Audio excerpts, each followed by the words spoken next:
హే గోదారి గట్టు మీద రామసలకావే, ఓ కోరింటా కెట్టుకున్న సందా మామావే.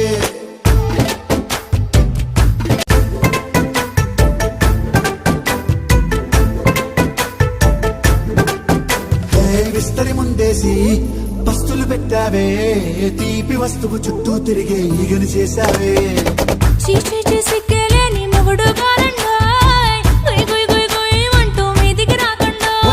గంపెడి పిల్లలతో ఇంటిని నింపావే, సాపా తిండు సంసారాన్ని మేడెక్కించావే.